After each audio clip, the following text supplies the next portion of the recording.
You are standing in the hallway of your home, clutching your phone. Your thumb hovers over the glowing screen. You have a dinner reservation with 2 friends in 45 minutes. But the very idea of putting on hard pants, driving through the dark rain, and making conversation feels like climbing Mount Everest without oxygen. Your heart does a little flutter, not of excitement, but of anxiety. You look at your living room. The beige sectional sofa looks incredibly soft, piled high with knitted blankets.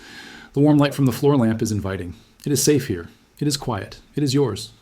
You type the message, "Hey guys, I am so sorry. I've had a brutal week at work and I think I'm coming down with something. I'm going to crash early tonight. Have a drink for me." You hit send. Immediately, a chemical wave of relief washes over you. It is physical. Your shoulders drop 2 inches. The knot in your stomach uncoils.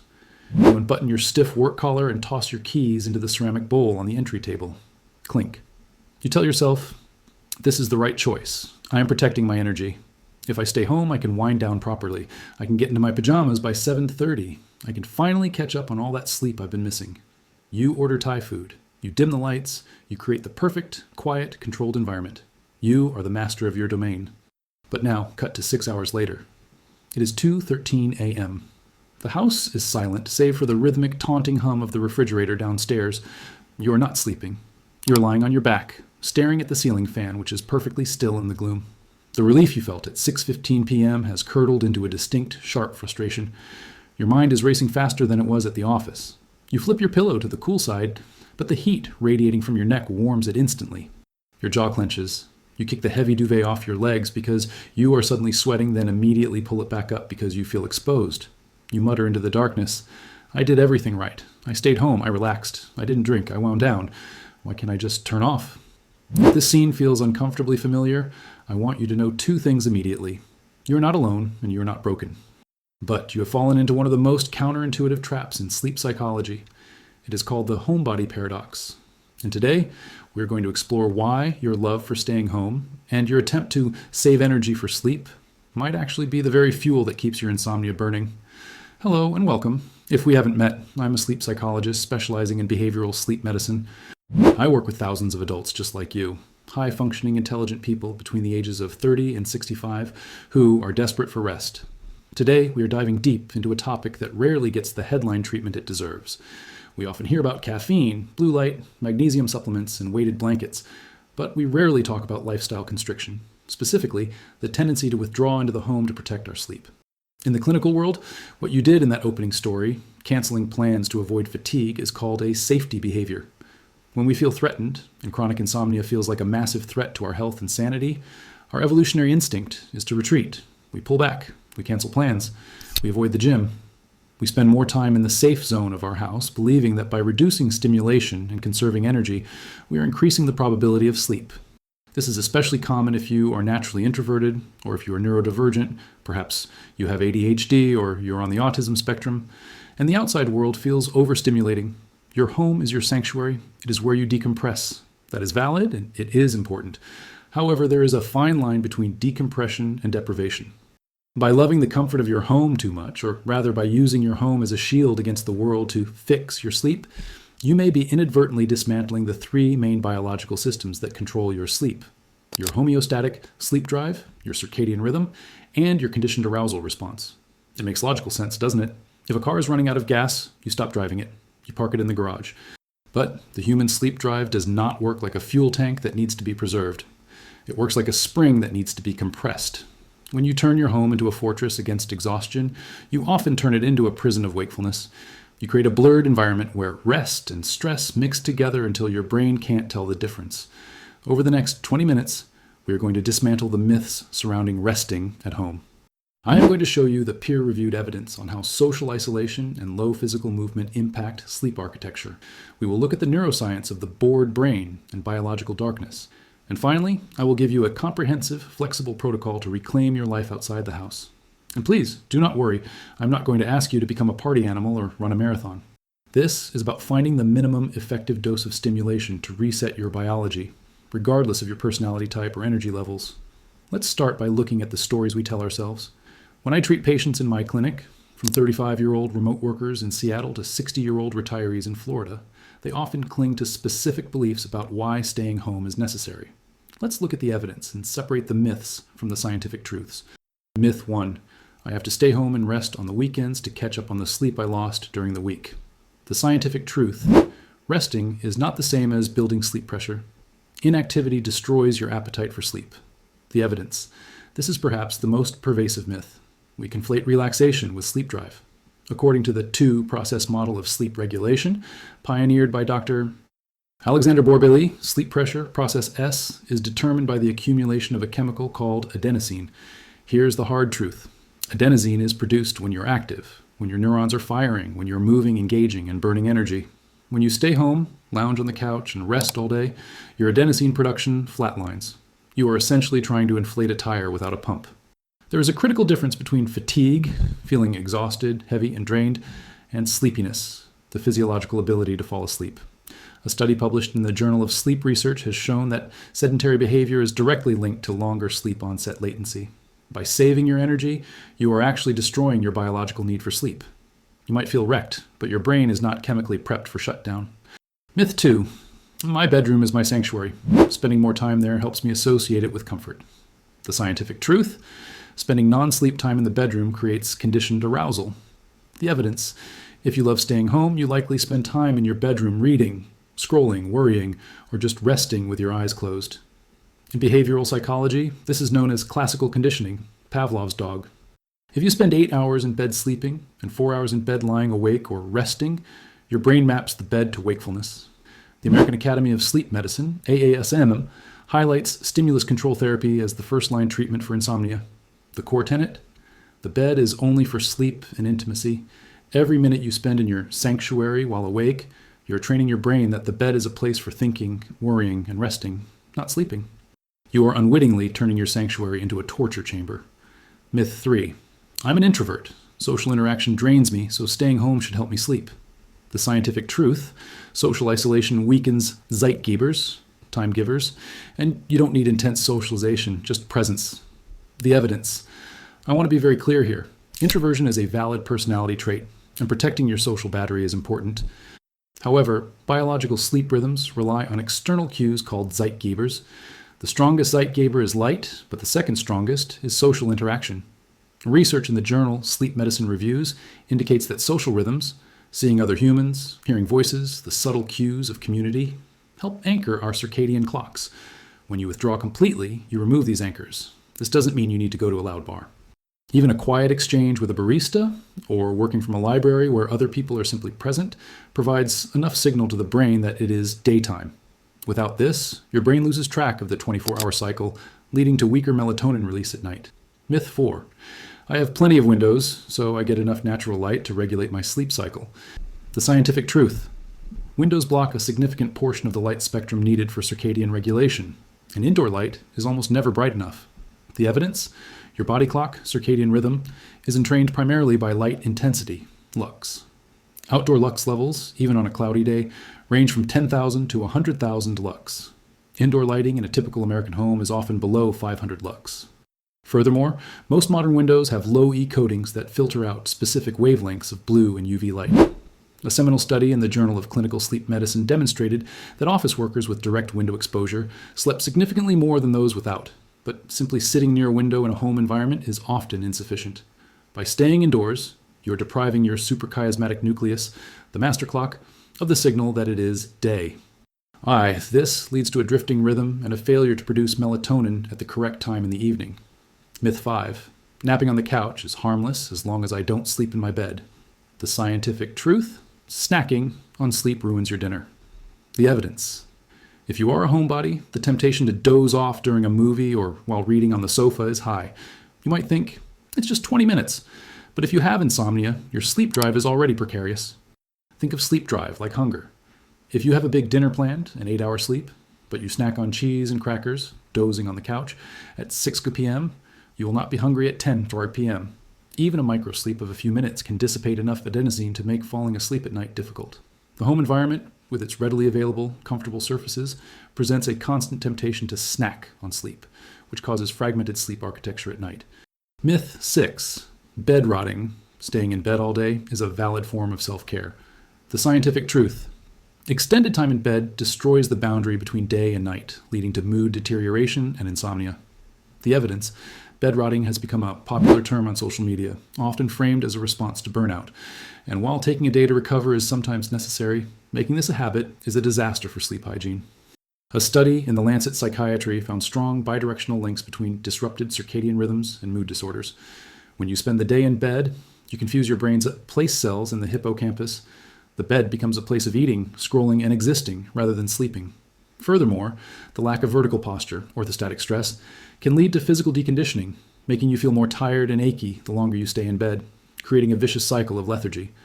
The fix: if you need a rot day, do it on the couch or a nest of blankets in the living room. Keep the bed sacred for sleep. Now that we have cleared the debris of these myths, I want to take you deeper. We need to understand what is physically happening in the brain of someone who retreats to the home to manage their insomnia.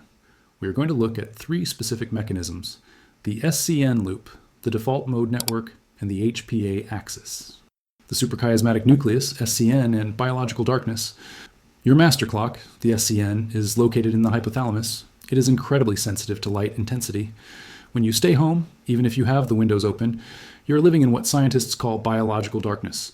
You're not getting enough light to trigger the strong cortisol awakening response in the morning, and you aren't getting the contrast needed to trigger melatonin production at night.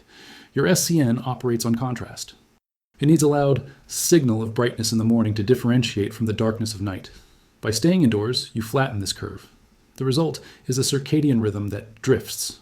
You feel wired at 11 p.m. and groggy at 10 a.m. because your brain hasn't received a clear signal that the day has started or ended. The default mode network, DMN and rumination. The DME is a network of interacting brain regions that is active when a person is not focused on the outside world. It is the network responsible for daydreaming, self-reference, and crucially, worry. When you're out in the world, driving, talking to a cashier, navigating a grocery store, your brain switches to the task-positive network. You're focused on external stimuli. The DMN goes quiet. When you stay home in a familiar, low-demand environment, your DMN runs wild. This is particularly relevant if you have anxiety or a busy mind. Without external distraction, the brain turns inward. For someone with insomnia, the inward gaze almost always lands on, how tired am I? Will I sleep tonight? What if I don't? This hyperarousal of the DMN makes the transition to sleep incredibly difficult because the brain has been practicing self-monitoring all day. You have trained your brain to introspect, not to shut down. The HPA axis and the stress of inactivity. We often think stress comes from doing too much. But the hypothalamus pituitary adrenal HPA axis, your stress response system, can also be dysregulated by doing too little. Physical movement metabolizes stress hormones like cortisol and epinephrine. When you have a stressful thought, I'm never going to sleep, but you're sitting still on your couch, that cortisol has nowhere to go. It circulates. Evolutionarily, stress mobilized us to run or fight. If you are immobile at home, that chemical energy remains trapped in the body, manifesting as muscle tension, restless legs, and that tired but wired sensation that defines insomnia. You are revving the engine in neutral. So, how do we fix this? Before we dive into the tips, I need to make an important medical distinction. The strategies I am about to share are designed for psychophysiological insomnia, the kind driven by habits and anxiety about sleep. However, if you are currently suffering from clinical depression, severe burnout, or a chronic fatigue condition, pushing through might not be the right first step. If you find that leaving the house triggers panic attacks or extreme physical collapse, please discuss these tips with a therapist or doctor first.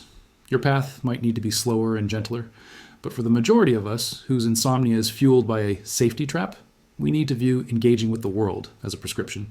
Here are 12 evidence-based tips to break the homebody insomnia cycle. We will start small and build up. Tip 1. The morning optical flow. Walk, or the window hack. This is the gold standard. Within 60 minutes of waking up, try to get outside. Why? It's about optical flow. Stanford neurobiologist Dr. Andrew Huberman and others explain that when you walk forward, images pass by your eyes. This lateral eye movement suppresses the amygdala, fear center, and quiets the anxiety circuits. The goal: 15 minutes of walking, no sunglasses. The adaptation: if it is unsafe to walk in your neighborhood, or the weather is 20 degrees, or you have mobility issues, sit right next to your brightest window, open it if possible to let the full spectrum in, or use a 10,000 lux therapy lamp for 20 minutes while you eat breakfast. The key is alertness plus light. Tip 2. The shoes on. Policy and clothed cognition. This is a psychological hack that is incredibly powerful for homebodies and remote workers. The rule: when you wake up, get dressed and put on real shoes, sneakers or hard-soled shoes, not slippers. The science: this utilizes enclothed cognition. Wearing shoes signals to your brain that you are in active mode. Slippers signal rest shuffle mode. When you wear shoes, you are statistically more likely to stand, pace while on the phone, and do chores. This increases your NEAT, non-exercise activity thermogenesis, which builds up that crucial adenosine pressure for sleep. Tip 3, the fake commute. Simulation. If you work from home, WFH, this is critical. WFH blurs the line between stress and rest. Action. At the end of your workday, create a boundary. Leave the house. Walk around the block, drive to a gas station, or just step out onto the porch for 5 minutes. When you return, change your clothes. You're now coming home to rest, physically separating the work zone from the sleep zone. Tip 4, the vertical energy. Rule: if you are staying home on a Saturday, monitor your posture. The rule: try to avoid being horizontal unless you're sleeping. If you're watching TV, sit upright. If you're reading, sit in a stiff chair. Why? Gravity helps regulate blood pressure and keeps the autonomic nervous system in a slightly more alert state, preventing those accidental micronaps that steal sleep drive. Tip 5. Introduce social anchors. You need to force your circadian rhythm to lock onto time through people. Action. Schedule one interaction every day. The introvert. Adaptation. This doesn't have to be a party. It can be a scheduled text thread check-in at 12 p.m., a brief call with a parent, or simply going to a coffee shop and saying thank you to the barista. The goal is to remind your brain that you are part of the human species, which is a potent biological signal for wakefulness. Tip 6, the 15-minute eject button. This is classic stimulus control, but with a homebody twist. If you are in bed and haven't slept in roughly 15-20 minutes, or you feel frustration rising, you must get out of bed. Crucial modification: do not just go to the living room and get cozy on the couch. That's just a second bed. Go to a specific boredom spot. A hard kitchen chair or a patch of carpet. Read a boring manual or listen to soft music. Return to bed only when sleepiness, head nodding, heavy eyelids, returns. You must break the association between bed and awake. Tip 7, lux maxing. Your environment. If you must stay home, you must manage light aggressively. Action. During the day, make your home as bright as a laboratory. Turn on overhead lights. Action. After sunset, the home must mimic a cave. Dim lamps to floor level. No overhead lights after 8 p.m. This contrast helps the SCN track time even if you are indoors. Tip 8, the fear-busting policy, gradual exposure. We used to call this the no-cancel policy, but let's be nuanced. The rule: if you want to cancel plans purely because you are tired from insomnia or afraid you won't sleep tonight, try to go anyway, even if just for 30 minutes. The disclaimer: if you are sick or in a mental health crisis, stay home. But if it's just the fear of tiredness, going out proves to your brain that you can survive on less sleep. This reduces the performance anxiety that keeps you awake. Tip 9. Designate a worry chair. Do not worry in the bedroom. Do not worry on the comfortable sofa where you watch movies. Pick an uncomfortable chair in a corner. That is the only place you're allowed to worry. If you start ruminating in the kitchen, tell yourself, I can only think about this in the worry chair. Move there. Your brain will eventually decide it's not worth the effort to move and the worry will dissipate. Tip 10, social snacking. If a full night out feels too much, try social snacking. Action: a 10-minute chat with a neighbor. A quick FaceTime. Why? Brief social interaction triggers dopamine and oxytocin, which regulate mood and counteract the depression-insomnia loop without draining your battery like a 3-hour dinner party would. Tip 11, the bedroom firewall. Your bedroom is for two things: sleep and intimacy. Remove the TV, remove the desk, remove the pile of laundry. If you love being home, the danger is that your whole house becomes a living space. You must strictly quarantine the bedroom. It is a sterile environment for sleep. When you cross the threshold, your brain should know the day is over. Tip 12, the Sunday Scaries protocol. The rule: do not sleep in more than 60 minutes past your weekday wake-up time on weekends. Why? Sleeping until 11 a.m. on Sunday shifts your biological clock, social jet lag. When you try to sleep at 10 p.m. for work, your body thinks it is 7 p.m. Wake up, get the light, and if you're dying for rest, take a 20-minute nap before 2 p.m. We have covered a lot of ground today.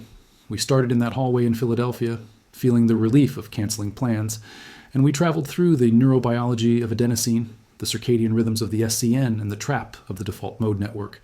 Here is the summary of what I want you to take away. Your love for your home is not a bad thing. It is wonderful to have a sanctuary, especially if the world feels chaotic. But when that sanctuary becomes a bunker, and when resting replaces living, your sleep suffers. Insomnia thrives in the quiet, dark corners of our inactivity. It feeds on our attempts to control it by doing less. The cure, often, is to do a little bit more, to step outside into the light, to exhaust the body, even just a little, so the mind can follow. To re-engage with the messy, loud, bright world, because that is where the biological cues for sleep are found. It is scary to go out when you're exhausted. I know, I see it in my patients' eyes every day, but I also see the transformation when they stop protecting their sleep and start living their lives. The sleep follows. I want to challenge you tonight, not to do something big, but to do something small. Do not go to bed early to catch up. Go to bed only when you are truly sleepy. And tomorrow morning, no matter how you slept, try to introduce one active signal. Put your shoes on, open a window, step onto your porch. If you are struggling with chronic insomnia that has lasted more than 3 months and is affecting your daily life, please consult with a sleep specialist or a doctor. Cognitive behavioral therapy for insomnia, CBTI, is the gold standard, and it works. If you found this deep dive helpful, please click the subscribe button and turn on notifications. I release science-backed deep dive sleep content every week to help you navigate the complex world of sleep psychology. Leave a comment below. Are you a homebody sleeper? Does the idea of wearing shoes inside sound crazy or like it might just work? Let's discuss it in the comments. I'm rooting for you. Sleep well, and I'll see you in the next video.